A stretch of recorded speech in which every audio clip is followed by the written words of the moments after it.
Good morning, welcome to Gupta commerce classes. आज business study का 14th day, 14वां दिन व्यवसाय अध्ययन का, और चैप्टर का नाम चल रहा है हमारा बिजनेस एनवायरनमेंट, व्यावसायिक पर्यावरण, व्यावसायिक परिवेश, बिजनेस एनवायरनमेंट। इसकी शुरुआत हमने कल की थी और आज ये चैप्टर एंड हो जाएगा। लिखिए, क्वेश्चन लिखिए, उदारीकरण किसे कहते हैं? What do you mean by liberalisation?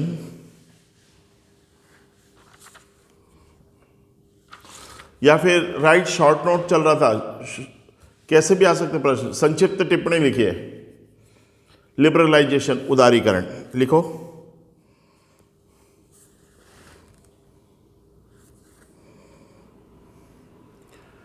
Liberalisation is a process, उदारीकरण वह प्रक्रिया है इन विच, जिसमें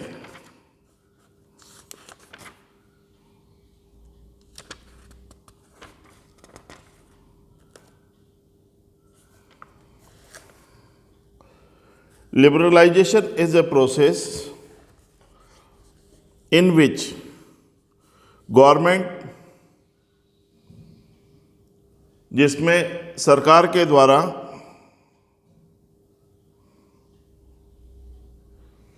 इन विच गवर्नमेंट रिड्यूस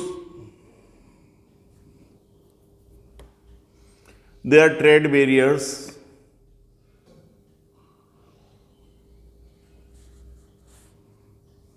जिसमें सरकार के द्वारा व्यापारिक प्रतिबंधों को कम कर दिया जाता है और रिमूव द ट्रेड बैरियर्स, या व्यापारिक प्रतिबंधों को हटा दिया जाता है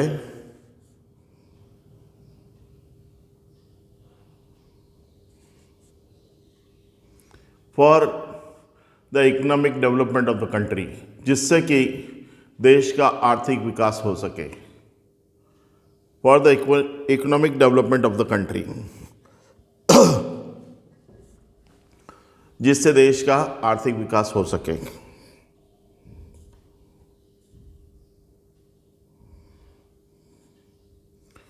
अंडर द लिबरलाइजेशन, उदारीकरण के अंतर्गत गवर्नमेंट, शासन द्वारा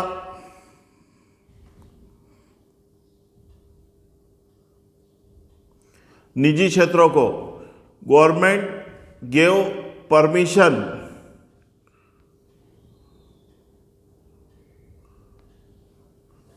सरकार द्वारा निजी क्षेत्र को उन उद्योगों के संचालन की भी अनुमति दे दी जाती है,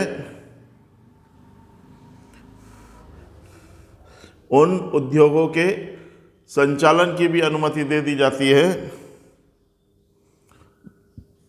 जो पहले सार्वजनिक क्षेत्र के लिए आरक्षित थे, जो पहले सार्वजनिक क्षेत्र के लिए आरक्षित थे। Under the liberalization, government gave permission to start those industries in private sector, those industries in private sectors which were reserved for public sector, which were reserved for public sector.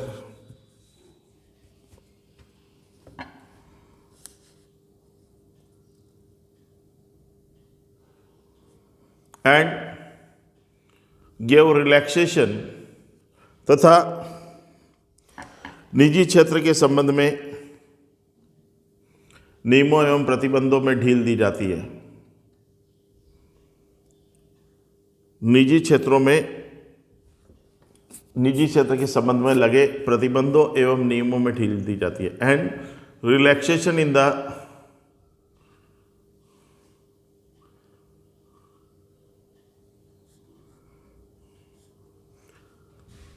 Rules and restrictions in the private sector.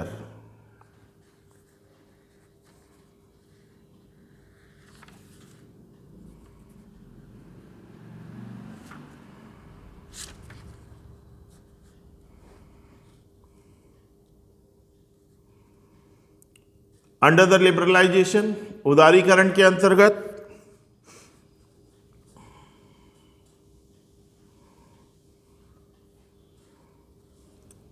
Government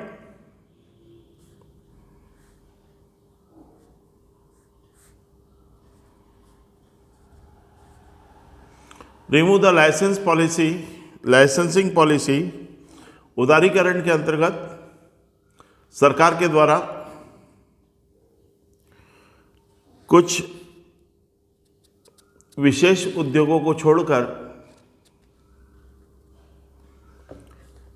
licence नीति समाप्त कर दी गई।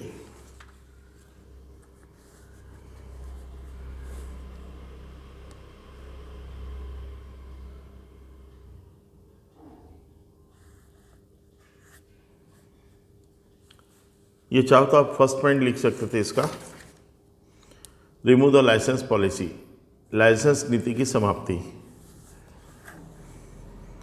Second point बता सकते थे,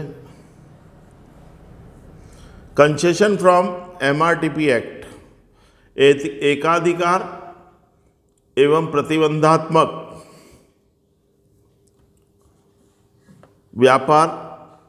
व्यवहार कानून में रियायत, एकाधिकार तथा प्रतिबंधात्मक व्यापार कानून में रियायत। कंसेशन फ्रॉम MRTP, मोनोपोली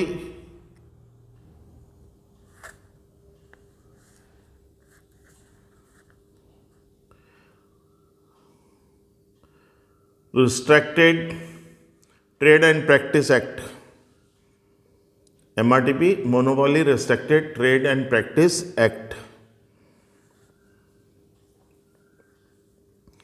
एकाधिकार एवं प्रतिबंधात्मक व्यापार व्यवहार कानून में रियायत, concession from MRTP act. Under the liberalization, इसके अंदर लिखो, उदारीकरण के अंतर्गत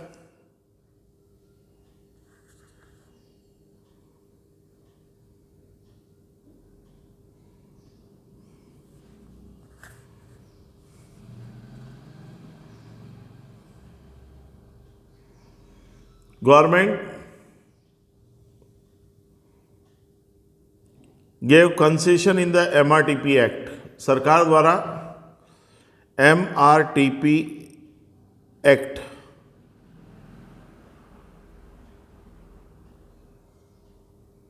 में छूट दी गई।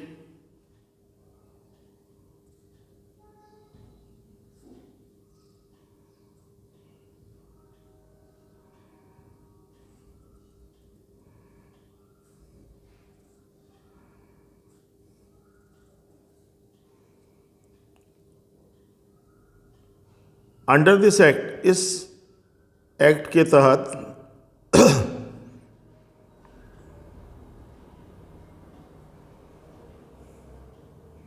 गवर्नमेंट गेव कंसेशन या relaxation in the expansion of the industries without any permission. इस एक्ट के तहत सरकार द्वारा कंपनियों को बिना अनुमति विस्तार के लिए छूट दी गई। तीसरा पॉइंट, इंक्रीज इन प्रोडक्शन, उत्पादन में वृद्धि।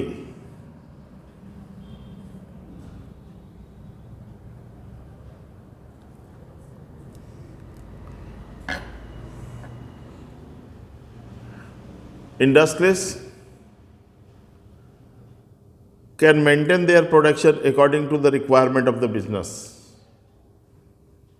Yeah, industries can increase their production according to the requirement in the market.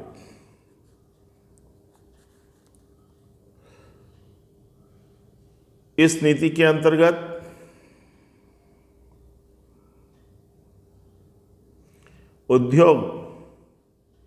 उद्योगों को बाजार की आवश्यकता अनुसार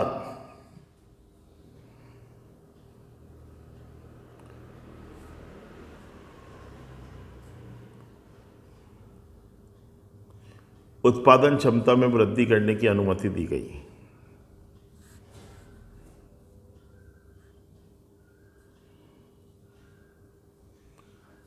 चौथा point, freedom of production.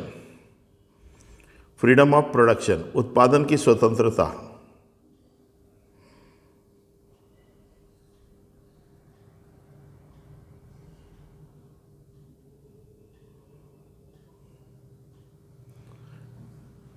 Under this law, इस नियम के अंतर्गत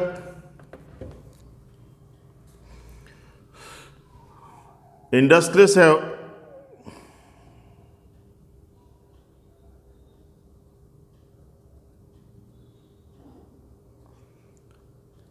हैव डाइवर्सिफिकेशन ऑफ देयर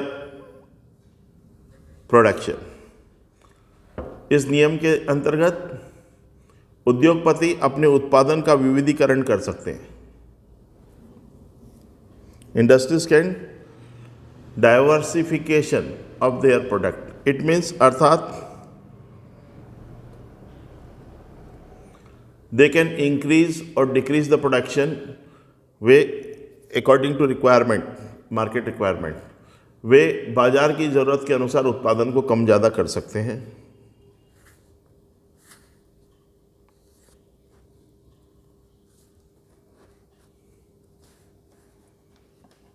अगला point,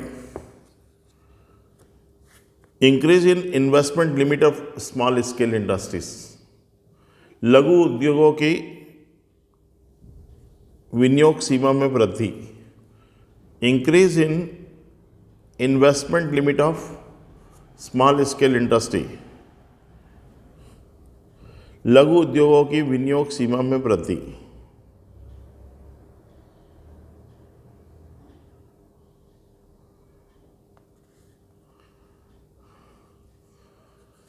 The investment limit of small scale industries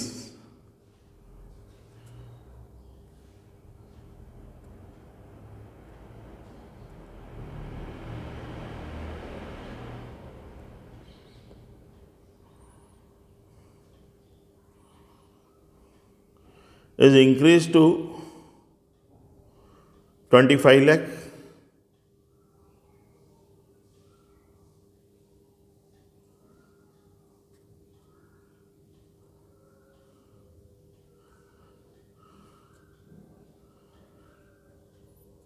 For small scale industries 5 crore.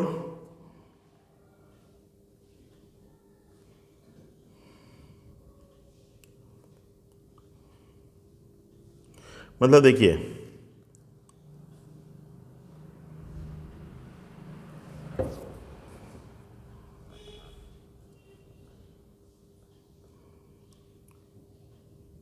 अब निर्माण क्षेत्र में सीमा छोटे उद्योगों के लिए बढ़ाकर 25 लाख, बहुत छोटे कॉटेज इंडस्ट्री बोलते हैं, हिंदी में बोलेंगे इसको घरेलू उद्योग, गृह उद्योग कॉटेज इंडस्ट्री के लिए 25 लाख, गृह उद्योग के लिए 25 lakh, small scale industry 5 crore, लघु उद्योग के लिए 5 करोड़ एंड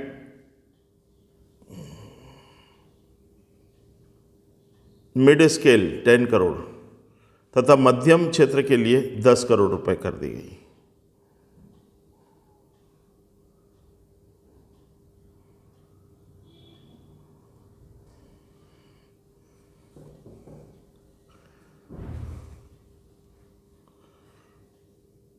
और छठा पॉइंट लिख लो, buying foreign exchange from open market.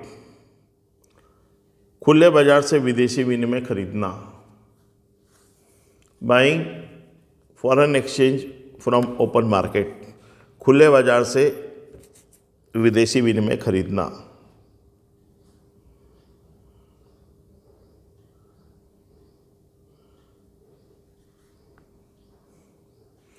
For the payment of imported goods, आयातित माल का भुगतान करने के लिए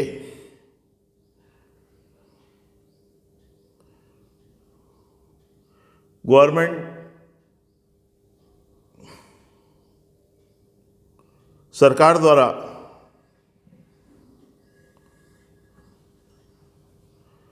gave rebate to the small scale industries, to the industries,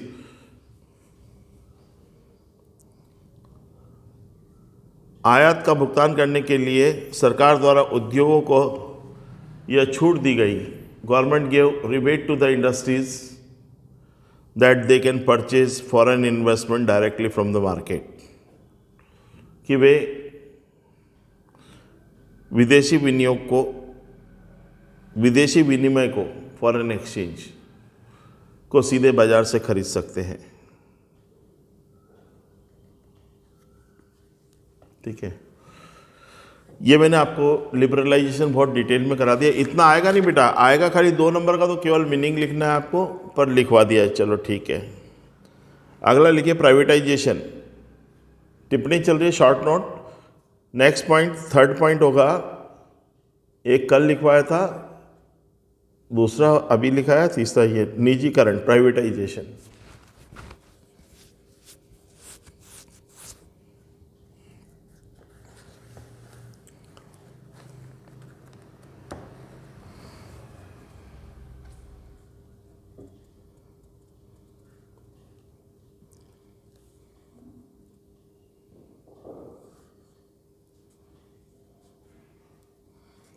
लिखिए, privatization is the process of निजीकरण एक ऐसी प्रक्रिया है। Privatization is a process of reducing the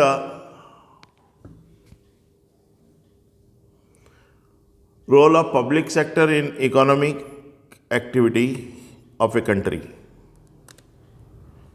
Privatization is the process of reducing the role of public sector in economic activity of the country.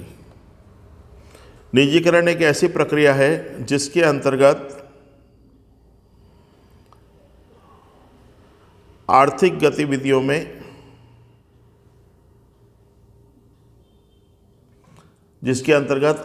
गतिविधियों में सार्वजनिक क्षेत्र की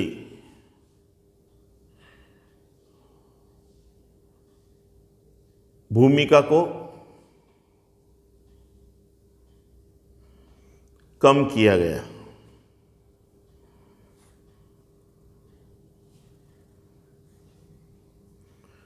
तथा उसे and it involves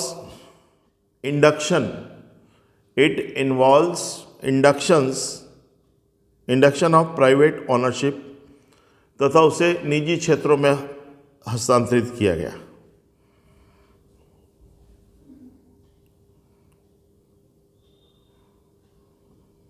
it involves induction of private ownership, private management निजी क्षेत्रों में हस्तांतरित किया गया।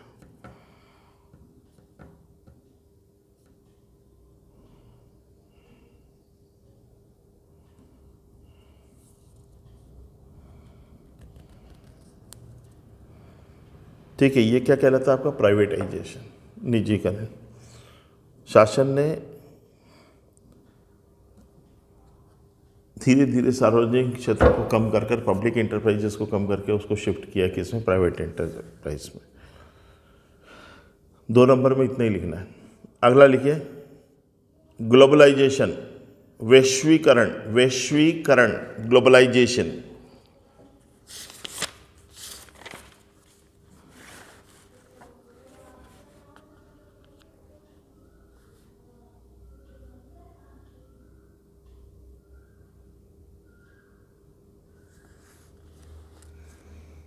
भूमंडलीकरण या वैश्वीकरण, ग्लोबलाइजेशन लिखो। इन सिंपल टर्म, सरल भाषा में वैश्वीकरण से आशय, in simple term globalization means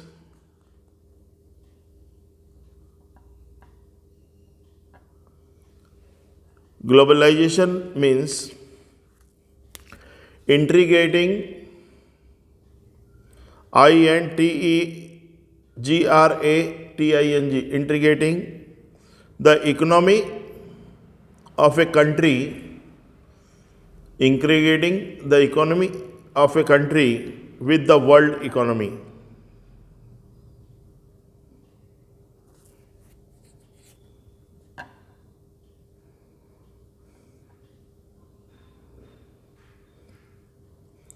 साधारण बोलचाल की भाषा में भूमंडलीकरण से आशय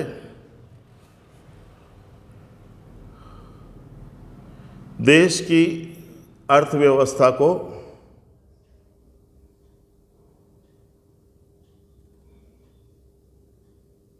संसार की अर्थव्यवस्था में मिलाना है।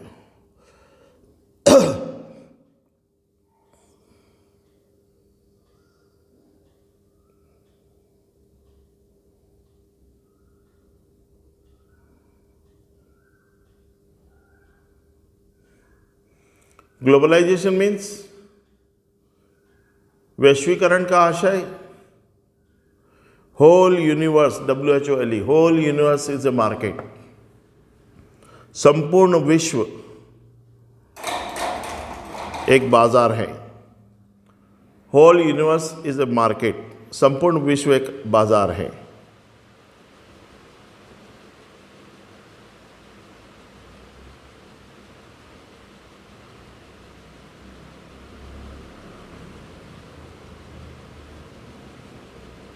It is a process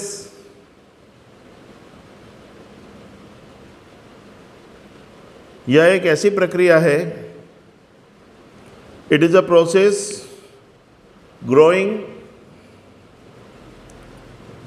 interdependence,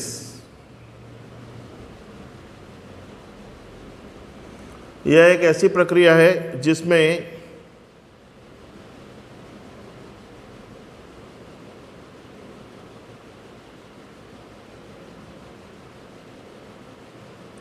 interdependence between countries in the world economy, जिसमें सभी देशों की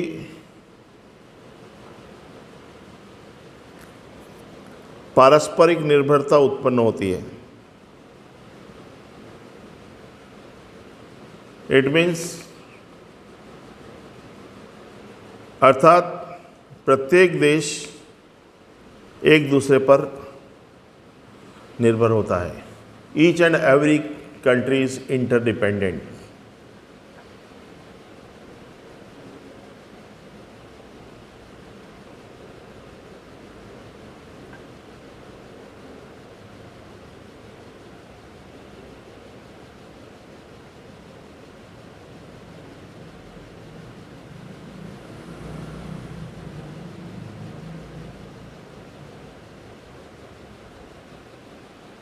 अंडर द ग्लोबलाइजेशन, वैश्वीकरण के अंतर्गत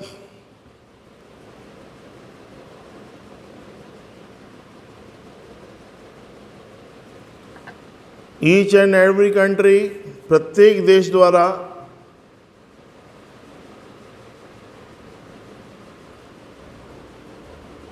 do the maximum utilization of natural resources, प्रत्येक देश द्वारा प्राकृतिक संसाधनों का अधिकतम उपयोग किया गया।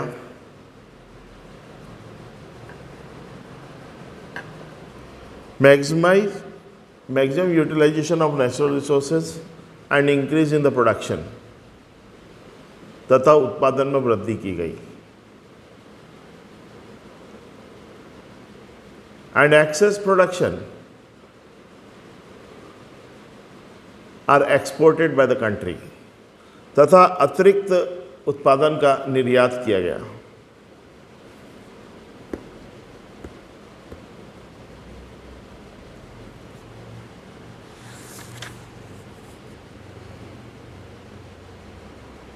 The main object of globalization is,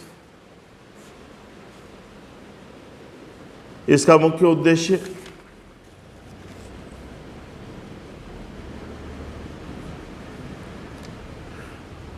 economic development of the global economic development, वैश्विक आर्थिक विकास।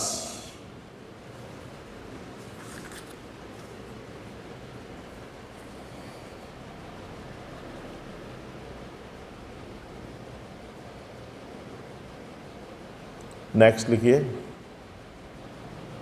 अगला है आधुनिकीकरण, मॉडर्नाइजेशन। मॉडर्नाइजेशन, आधुनिकीकरण।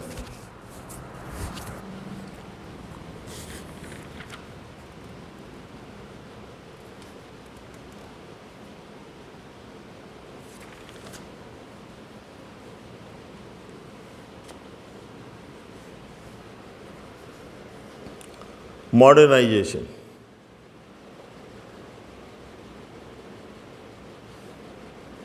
आधुनिकीकरण।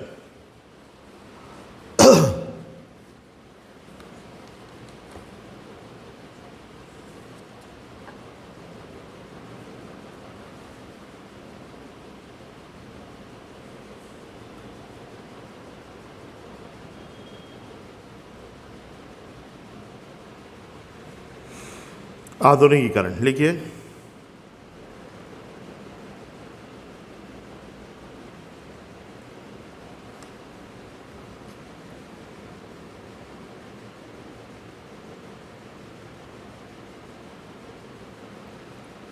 फॉर इकोनॉमिक रिफॉर्म्स, आर्थिक सुधारों और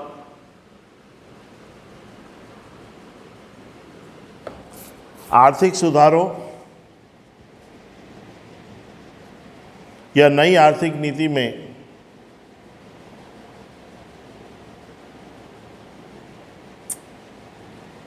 नई तकनीक लागू करने के लिए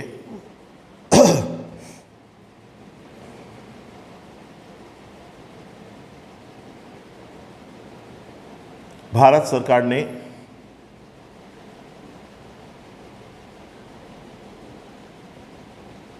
विदेशी सहयोगों को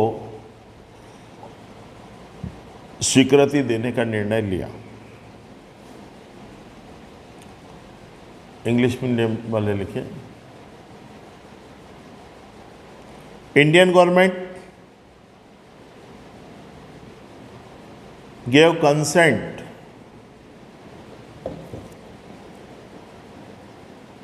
या accept the proposal of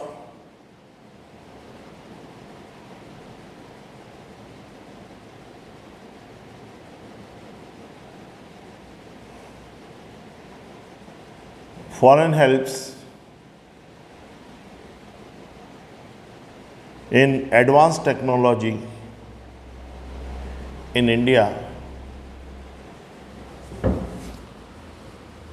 for economic reforms, आर्थिक सुधारों को बेहतर बनाने के लिए उच्च तकनीक को अपनाने के लिए भारत सरकार ने विदेशी सहयोग प्रस्ताव को स्वीकृति दी, which are related with imports of high technology या एडवांस टेक्नोलॉजी, जो कि उच्च तकनीक के आयात से संबंध रखते हैं।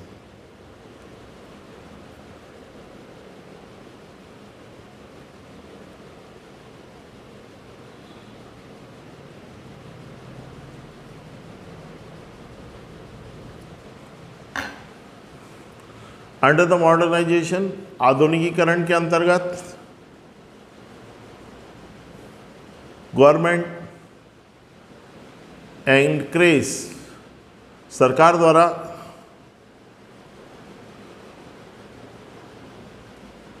विदेशी तकनीक के साथ साथ government encourage to the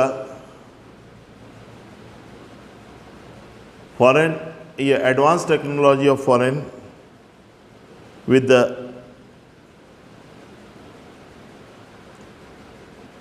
technology of Indian technology। आधुनिकीकरण के अंतर्गत भारत सरकार के द्वारा विदेशी तकनीक के साथ साथ देसी तकनीक के विकास को भी प्रोत्साहन दिया गया।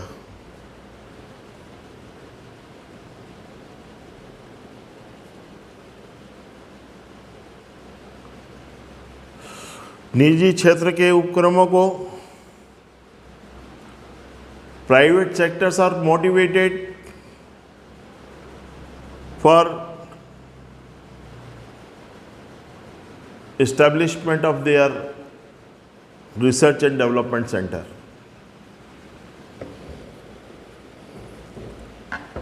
Private industries are motivated by the government for establishing research and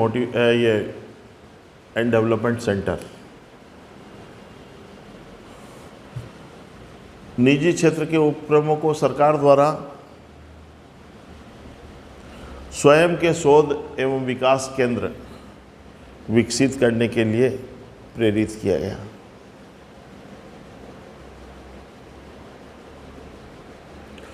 for which government gave tax relaxation, जिसके लिए सरकार ने करों में छूट दी।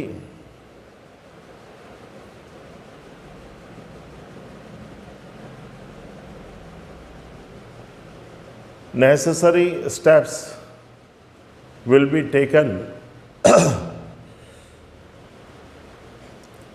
बड़े बड़े उद्योगों के आधुनिकीकरण के लिए necessary steps will be taken for modernization of old and large scale industries. बड़े प्राचीन उद्योगों के आधुनिकीकरण के लिए सरकार द्वारा कदम उठाए जाएंगे, जैसे for example iron steel industry, जैसे लोहा इस्पात उद्योग, कॉटन टेक्सटाइल इंडस्ट्री, सूती वस्त्र उद्योग, jute industry, sugar mill industry etcetera, शक्कर उद्योग आदि।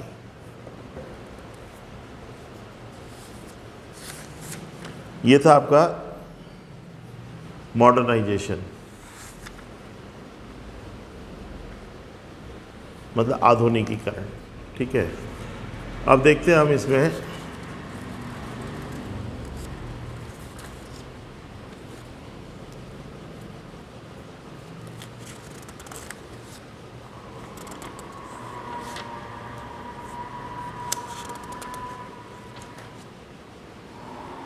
हाँ जी,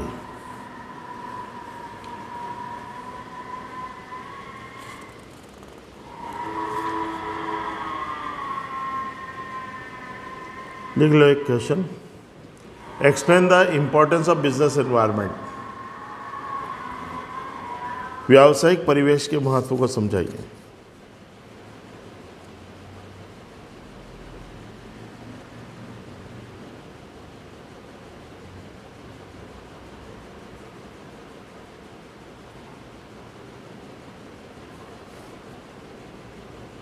इंपॉर्टेंस ऑफ बिजनेस एनवायरनमेंट।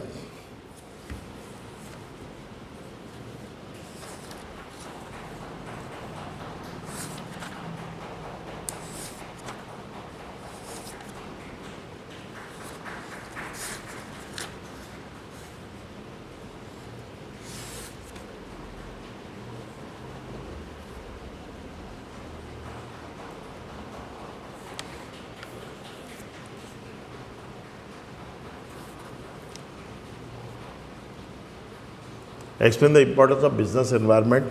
व्यावसायिक परिवेश का महत्व बताइए। लिखो।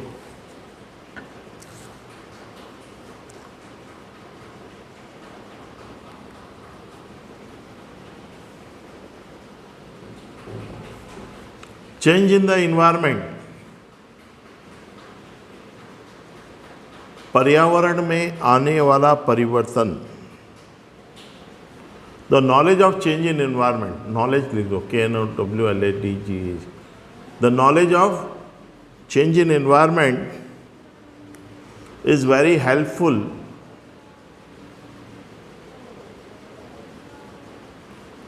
for planning, for making planning, making policy, etc. पर्यावरण में होने वाला परिवर्तन का ज्ञान, पर्यावरण में होने वाले परिवर्तन का ज्ञान नियोजन तथा नीतियों के निर्धारण में